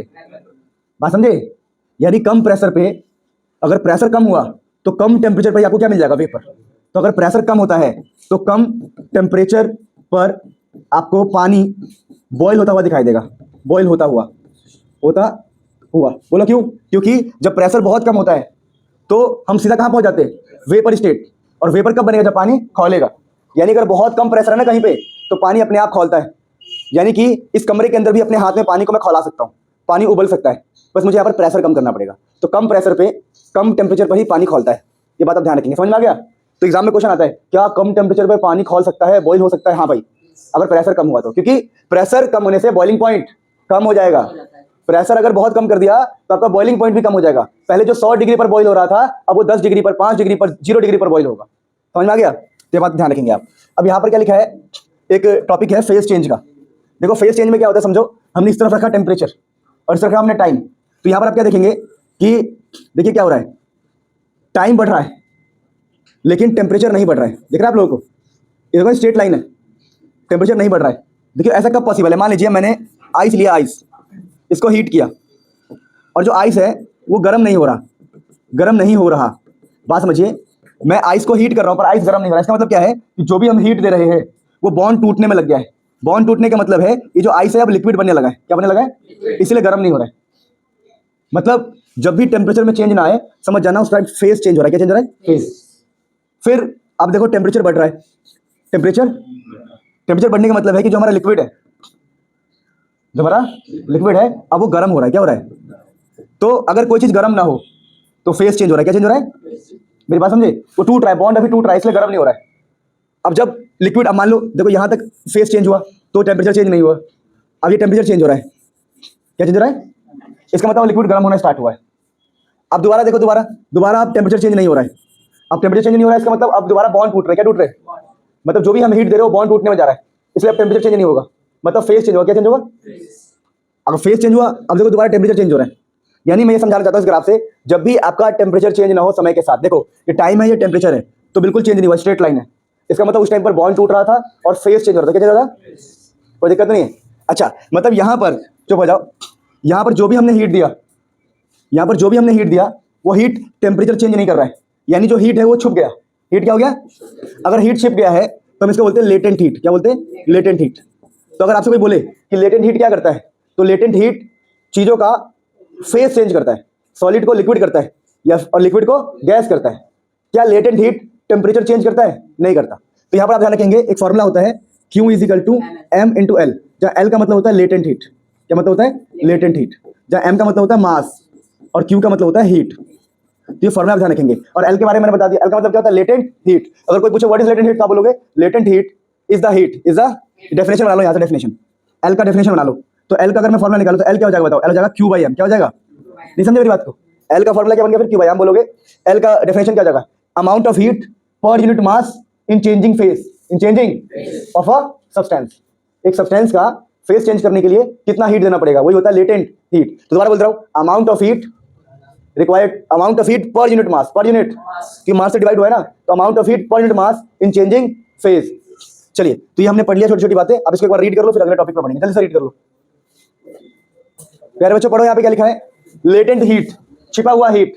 तो लिखा है it is amount of heat per unit mass, it is amount of heat per unit mass in changing the state of a substance. और LF का मतलब क्या होगा? देखिए, लेटेंट हीट ऑफ फ्यूजन। मतलब फ्यूजन मतलब जब हमारा आइस टूटता है ना, टूटना, जैसे आइस से लिक्विड, मान लो आइस से लिक्विड, तो बोलेंगे उसको, बोलेंगे लेटेंट हीट ऑफ फ्यूजन। भाई टूटा है। और कोई मान लो वाटर है, कोई 100 डिग्री पर है और वो क्या बन गया? लिक्विड। 100 डिग्री, सॉरी क्या बोल रहा हूँ मैं, कोई पानी है वो वेपर बन गया, वाटर जो है वेपर बन गया, वेपर। तो आपने स्टेट चेंज किया लिक्विड से वेपर, तो स्टेट चेंज हुआ, तो दोबारा हम बोलेंगे लेटेंट हीट ऑफ वेपराइजेशन। भैया हम वेपर कर रहे हैं, क्या कर रहे हैं? समझे? तो latent heat of fusion, latent heat of vaporisation. कोई दिक्कत तो नहीं है। तो ये छोटी छोटी बातें ध्यान रखेंगे। लेटेंट हीट खत्म हो गया, आगे बढ़ते हैं फटाफट। सो प्यारे बच्चों, देखना स्क्रीन वो हो गया, फोकस हो गया? नहीं हुआ? क्लिक करना एक बार, हो गया? अभी कैमरा लगाएंगे तगड़ा, एक कैमरा सोच रहा हूँ खरीदूंगा, DSLR नहीं, वो PT जेट कैमरा करके होता है, उससे ना बहुत बढ़िया हो जाता है। थोड़ा इकट्ठा कर रहा हूँ, गुल्लक में पैसे डाल रहा हूँ थोड़ा। हो गया? हुआ? सुनो, तो ट्रांसफर ऑफ हीट की बात करते हैं, लास्ट टॉपिक है हमारा। तो ट्रांसफर ऑफ हीट मतलब हीट कैसे कैसे ट्रांसफर हो सकता है। तो एक मेथड है कंडक्शन, एक है कन्वेक्शन, तीसरा है रेडिएशन। कंडक्शन में क्या होता है? जैसे एक लोहा है, लोहा एक रॉड है, तो हमने इसको यहाँ से हीट करना स्टार्ट किया, यहाँ से। तो जो हीट है, ये पार्टिकल हीट होगा, फिर वो दूसरे पार्टिकल को दे देगा, वो तीसरे पार्टिकल को दे देगा, और मैंने अगर यहाँ पे टच कर रखा अपने हाथ से, तो मेरे हाथ को गर्म फील हो जाएगा। तो कंडक्शन में क्या होता है? एक पार्टिकल दूसरे को हैंड ओवर करता है, दूसरा तीसरे को, तीसरा चौथे को, चौथे पांचवे को, छठे को, सातवें को, ऐसे, जिसको बोलते हैं कंडक्शन। तो कंडक्शन में क्या होता है? Heat transfer without movement of particle from one place to another. मतलब कोई भी उठ के नहीं जा रहा हीट देने के लिए। उसने कहा भाई तू ले, उसने कहा तू ले, उसने कहा तू ले, तो हीट का ट्रांसफर हो गया। मतलब पार्टिकल अपनी सीट से उठ के नहीं जा रहा है। तो heat transfer without movement of particle from one place to another. एक जगह से दूसरी जगह पर पार्टिकल नहीं जाते, हैंड ओवर करते रहते। इसको हीट मिला, इसने इसको हैंड ओवर किया, इसको हीट मिला, इसने इसको हैंड ओवर किया। इस विधि को कहते हैं हम कंडक्शन, इस मेथड को कहते हैं हम कंडक्शन। तो ऐसे हीट का ट्रांसफर होता है। जैसे घर में बर्तन, आपके हाथ में चम्मच है, आपने गैस में लगाया, तो वो पार्टिकल गर्म होगा सबसे पहले, फिर वो धीरे धीरे गर्मी आगे बढ़ेगी बढ़ेगी बढ़ेगी और हाथ को गर्म लगेगा, जिसे बोलते हैं कंडक्शन। अगला होता है कन्वेक्शन। कन्वेक्शन में क्या होता है? इसमें हर पार्टिकल जाके हीट लेता है। जैसे चाय, जब हम चाय बनाते हैं, चाय तो होता क्या है, आपने कभी नोट किया हो, चाय के पतीले में ऐसा कुछ होता है, अगर हम नीचे से हीट करें तो यहाँ के जो पार्टिकल्स होते हैं वो हीट लेके ऊपर आते रहते हैं और साइड वाले नीचे जाते रहते हैं। आप देखना कभी, जो बीच के पार्टिकल्स होंगे, जो हीट के पास के पार्टिकल होंगे, वो ऊपर जाते रहते हैं, उबलते रहते हैं ना, और साइड से पार्टिकल अंदर घुसते रहते हैं। यानी यहाँ पर होता क्या है? हर पार्टिकल गर्म, हर पार्टिकल हीट, जो पार्टिकल हीट के पास होता है, जो पार्टिकल हीट के पास होता है, वो गर्मी लेके एक्सपैंड हो जाता है, फैलता है। हमने पढ़ा थर्मल एक्सपेंशन, किसी को हीट दोगे तो वॉल्यूम बढ़ेगी। तो होता क्या है? देखिए, डेंसिटी का फॉर्मूला होता है mass upon volume, mass upon volume. तो देखिए, जब यहाँ का पार्टिकल हीट लेगा, जो सबसे चिपका होगा पेनी में, पेनी समझते हो? नहीं समझे ना? बर्तन के जो सबसे नीचे वाला पार्ट उसको बोलते हैं पेनी। तो पेनी, पेन, तो यहाँ पर जो पार्टिकल होगा वो पार्टिकल हीट लेगा, हीट लेके उसका वॉल्यूम बढ़ जाएगा, वॉल्यूम बढ़ने से डेंसिटी घट जाएगा, और डेंसिटी घटने का मतलब है कि हल्का हो जाएगा, वो हल्का। और जैसे ये पार्टिकल हल्का हो गया, हल्का होने के बाद ऊपर भाग जाएगा और ये जगह हो जाएगी खाली। खाली जगह भरने के लिए साइड से पार्टिकल आएंगे, साइड से, फिर ये पार्टिकल हीट लेगा, ये ऊपर जाएगा, फिर यहाँ से पार्टिकल आएगा। तो चाय ऐसे पकता रहता है। इसको बोलते हैं हम क्या बोलते हैं इसको? कन्वेक्शन। तो कन्वेक्शन में हर पार्टिकल हीट को लेता है। तो अगर हम कन्वेक्शन की डेफिनेशन अगर मैंने लिखी हो तो लिख दिया, देखो, it is a mode of transfer of heat by actual movement of heated particle. यहाँ पर सारे पार्टिकल क्या होते हैं? हीट होते हैं, from one point two another point. सारे पार्टिकल हीट होते हैं। तो मैंने बहुत बेसिक डेफिनेशन लिखी है। अगला है रेडिएशन। तो रेडिएशन में होता क्या है, ऐसा है कि भाई सूरज है, सन है हमारे, सन, और ये हमारे अर्थ है, अर्थ, इन्होंने फेंक दिया बस, ले भाई ले ले।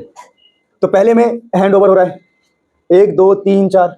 दूसरे में क्या हो रहा है, हर बंदा जाके हीट लेके आ रहा है, और तीसरे में कैच दे दिया, हीट हीट ले लो। तीनों फर्क समझ में आया।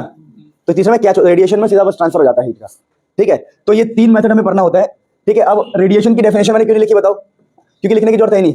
रेडिएशन में क्या होता है, हीट क्या हो जाता है इसमें, हीट इज ट्रांसफर्ड। लिख देता हूं मैं इसको बढ़िया से, एक बार पॉज करके, टाइम लगेगा थोड़ा। तो लिख दिया मैंने यहाँ पर बेसिक डेफिनेशन। ठीक है, देखो, heat transfer take place without involving medium. इसमें कोई मीडियम इन्वॉल्व नहीं है। सूरज भाई साहब है, बोले मुझे दुनिया से मतलब नहीं, मैंने फेंक दिया तो फेंक दिया, बीच में कोई पार्टिकल हो ना हो कोई फर्क नहीं पड़ता। तो heat transfer take place without involving medium. तो ठीक है, बहुत बेसिक डेफिनेशन है, बचपन में आप पढ़ चुके हो। तो मैंने कंडक्शन बता दिया, कन्वेक्शन बता दिया। अब फटाफट हम कंडक्शन को डिटेल में पढ़ेंगे। We are going to study conduction in detail. ठीक है, कंडक्शन पढ़ना है और रेडिएशन को डिटेल में पढ़ना है। कन्वेक्शन हम पढ़ चुके हैं। ठीक है, हमें कंडक्शन और रेडिएशन को डिटेल में पढ़ना है, कंडक्शन और रेडिएशन को डिटेल में पढ़ना है। और हम क्या बोल रहे हैं, कन्वेक्शन इतना ही जितना मैंने बताया आपको। ठीक है, अब यहाँ पर देखिए कंडक्शन। कंडक्शन में क्या है, ये एक्सपेरिमेंट से पता लगा हमें, देखो ध्यान से। अब सुनो मेरी बात, एक छोटी चीज बता रहा हूं मैं, एच, ध्यान दो इधर। मैं एच किसे बोलूंगा, हीट अपॉन टाइम। इसको बोलेंगे हीट फ्लो पर सेकेंड, हीट फ्लो पर सेकेंड। हीट फ्लो पर सेकेंड को हम बोलते हैं एच। तो हमने एक एक्सपेरिमेंट किया, हमने एक रॉड लिया। ठीक है, इस रॉड का जो एरिया ऑफ सेक्शन है इसको बोला हमने ए, इसका जो लेंथ है इसको बोला हमने एल। ठीक है, और जितना भी टेम्परेचर का डिफरेंस है यहाँ और यहाँ के बीच में, देखो हम यहाँ पर हीट कर रहे हैं, हीट, अगर यहाँ पर हम हीट करेंगे तो यहाँ टेम्परेचर ज्यादा होगा, यहाँ टेम्परेचर क्या होगा, कम। तो जो टेम्परेचर का डिफरेंस है वो डेल्टा टी, डेल्टा टी। अब यहाँ से अगर हीट करोगे तो इस रॉड से हीट का फ्लो होगा, हीट का क्या होगा, फ्लो। तो हमने बोला जो हीट का फ्लो है पर यूनिट टाइम, हीट फ्लो पर सेकंड जो है एच, वो एरिया पे डिपेंड किया। सही बात है, अगर यहाँ ज्यादा एरिया होता तो ज्यादा हीट जाता। फिर जो हीट का फ्लो है वो चेंज इन टेम्परेचर पे डिपेंड किया। भाई सही बात है, जितना ज्यादा टेम्परेचर में चेंज होगा, मान लो यहाँ पर हीट, यहाँ पर टेम्परेचर है 500 डिग्री, यहाँ टेम्परेचर है 50 डिग्री, तो बहुत ज्यादा चेंज है हीट। ये बहुत हाई टेम्परेचर है तो हीट भागेगा बहुत तेजी से। लेकिन ऐसा होता कि यहाँ पे 100 डिग्री होता और यहाँ भी होता, यहाँ पर होता मान लो 101 डिग्री, तो क्या हीट का फ्लो दिखाई देता हमें, नहीं, क्योंकि यहाँ पर 100 है, यहाँ पर 101 है। तो चेंज इन टेम्परेचर बहुत कम है। अगर चेंज इन टेम्परेचर बहुत कम है तो हीट भी बहुत कम फ्लो होगा। इसीलिए हमने बोला कि हीट का flow directly change in temperature पर डिपेंड करता है। फिर हीट का फ्लो इनवर्सली लेंथ पर डिपेंड करता है। तो बोलो क्यों सर। अब अगर मैं कहूँ कि लेंथ बहुत बड़ा है तो फ्लो होने में बहुत टाइम लगे, बहुत दिक्कत होगी। मान लो मैं कहूँ कि यहाँ से और बिहार तक रॉड बिछा दूं और यहाँ से गर्म करना स्टार्ट करूँ, तो क्या वहां पर बंदा हाथ टेप लेगा अपना, तो हीट फ्लो बहुत कम होगा। हीट फ्लो, तो हीट फ्लो लेंथ पे डिपेंड करता है, जितना बड़ा आपका वायर होगा हीट फ्लो में उतना ही, समझ गया ना, दिक्कत है। तो इन सबको कंबाइन करने के बाद ध्यान देंगे, अगर हम इन सबको कंबाइन कर देंगे, देखो 1 2 3, तो ए ऊपर आएगा, चेंज इन टेम्परेचर भी ऊपर आएगा, लेंथ नीचे आएगा, आ गया। और इन सबकी जगह पर कॉम्बिनेशन करने पे इन सभी की जगह पर एक कांस्टेंट आएगा के। इस के का नाम होता है coefficient of thermal conductivity, coefficient of thermal conductivity. और ये एच का मतलब क्या, मैंने पहले बता दिया आपको, एच का मतलब है flow of heat per unit time. तो flow of heat per unit time, क्या बात समझ में आ गया। तो ये था कंडक्शन। कंडक्शन के बारे में लिख लो फटाफट, फिर हम आगे बढ़ेंगे। ठीक है, इसको बोलते हैं हम कोएफिशिएंट ऑफ थर्मल कंडक्टिविटी। ठीक है, एग्जाम में अगर आपसे बोले कि के कैसे डिफाइन करोगे, के डिफाइन के, आपसे कोई बोले के को डिफाइन करो तो बहुत इजी है डिफाइन करना। बताओ कैसे। आप बोल दो इफ एरिया 1 हो जाए और change in temperature upon change in length. ये पता क्या लिखा मैंने, कितना टेम्परेचर चेंज हुआ, कितना लेंथ में चेंज आ रहा है, या फिर सिर्फ लेंथ लिख दो, कोई दिक्कत नहीं। ध्यान देंगे इधर सारे, 1 हो जाए, देखो अगर एरिया 1 हो जाए, change in temperature upon length 1 हो जाए। वैसे मैं बता दूं, ये आपने फ्लूइड्स में पढ़ा है, change in temperature upon change in length type का है ना कुछ ये। जब भी किसी चीज को लेंथ से डिवाइड करते हैं, देखो टेम्परेचर है यहाँ पर, उसको डिवाइड किया हमने लेंथ से, इसका नाम होता है ग्रेडियंट। तो ये हो जाएगा टेम्परेचर ग्रेडियंट, टेम्परेचर ग्रेडियंट। ध्यान रखना, आपने वेलोसिटी ग्रेडियंट पढ़ा था फ्लूइड्स में, पर कोई बात नहीं, मैंने बता दिया हल्का सा, ये temperature upon length temperature gradient होता है। तो यहाँ पर डिफाइन करना है के को, तो हम कहेंगे इफ, यदि एरिया 1 हो जाए और टेम्परेचर अपॉन लेंथ की वैल्यू भी 1 हो जाए, तो के की वैल्यू किसके बराबर आएगी, के की वैल्यू आएगी फ्लो ऑफ हीट के बराबर। तो व्हाट इज के, it is the flow of heat per unit time when area is 1 and change in temperature upon length is 1। चलो मैं डिफाइन कर देता हूं इसको, फटाफट लिख लो। तो क्वेश्चन है define coefficient of thermal conductivity, please note it down, फिर आगे बढ़ते हैं। देखिए टॉपिक क्या है, define coefficient of thermal conductivity. तो ये के हम लिखा है Q/T। देखो मैंने पहले बता दिया, यहाँ पर ये दिख रहा है, देखना इसमें स्क्रीन में, फोकस करो उस पर, आ गया। मैंने कहा जब एरिया 1 हो जाए और change in temperature upon length, जिसका नाम क्या था, टेम्परेचर ग्रेडियंट, 1 हो जाए तो ऑटोमेटिक देखो अगर ये 1 हो गया, ये 1 हो गया, तो के की वैल्यू किसके बराबर आएगी, क्यू अपॉन टी। तो वही लिखा मैंने आगे देखो कि K is equal to Q by T. तो it is flow of heat per unit time, flow of heat per unit time जब एरिया पर यूनिट हो, per unit area per unit temperature gradient, ये temperature gradient भी 1 हो जाए। तो हमने लिख लिया, आगे बढ़ते फटाफट। देखिए एक टॉपिक होता है न्यूटन्स लॉ ऑफ कूलिंग, इस बार हमारे सिलेबस में लास्ट में करवाऊंगा, ठीक है, बहुत इजी है। इसलिए अभी हम रेडिएशन पे आ रहे हैं। कंडक्शन और रेडिएशन डिटेल में पढ़ना है, कन्वेक्शन को हमें डिटेल में नहीं पढ़ना, उतना ही पढ़ना जितना मैंने बताया, ठीक है। अब मुद्दा ये है कि रेडिएशन क्या होता है। तो रेडिएशन आपको पता है क्या होता है, सूरज से जो रेडिएशन और रेडिएशन है, हम हीटर के सामने बैठे, हीटर के सामने, तो हीटर हमारा रेडिएट कर रहा है, आग के सामने रेडिएशन मिल रहा है हमें। अब रेडिएशन में हमें पढ़ना होता है black body radiation. Black body radiation पढ़ने से पहले आपको ये पता होना चाहिए कि ब्लैक बॉडी क्या होता है। तो कहते हैं हम the body which can absorb और emit all kind of radiation, ऐसा बॉडी जो हर प्रकार के रेडिएशन को एब्जॉर्ब कर ले या हर प्रकार के रेडिएशन को बाहर निकाले, उसको बोलते हैं हम ब्लैक बॉडी। जैसे मैंने कहा पूरे सारे रेडिएशन को खा लिया तो मैं ब्लैक बॉडी हूं। जरूरी नहीं है कि मैं काला हूं कि नहीं, काला नहीं हूं तो तभी कोई प्रॉब्लम नहीं। ब्लैक बॉडी बोल ही उसको रहे हैं जो हर प्रकार के रेडिएशन को खा ले, या फिर जब हम उसको हीट करें और हीट करने पर वो रेडिएशन को छोड़े, ठीक है। Emit all kind of radiation when heated, ऐसा भी लिख सकते हो, ठीक है। तो हीट करने पर जो रेडिएशन निकाले और हीट ना करो, कहीं पर बैठा हुआ है और सारा रेडिएशन खा ले, मतलब जो रेडिएशन खाए भी रेडिएशन निकाले भी, उसको बोलते हैं ब्लैक बॉडी। तो ब्लैक बॉडी रेडिएशन क्या होगा फिर, अरे रेडिएशन एमिटेड, बाहर निकालना, radiation emitted by a black body is called black body radiation. नहीं समझे, बीबीआर मतलब ब्लैक बॉडी रेडिएशन। तो जो भी रेडिएशन बॉडी निकाल रहा है उसको बोलते हैं ब्लैक बॉडी रेडिएशन। तो ये हमारा टॉपिक हो गया। इसके अंदर हमें इस रेडिएशन में हमें 2 लॉ पढ़ने हैं, उन दोनों लॉ को फटाफट खत्म करते हैं। देखिए एक है स्टीफन बोल्ट्जमैन लॉ।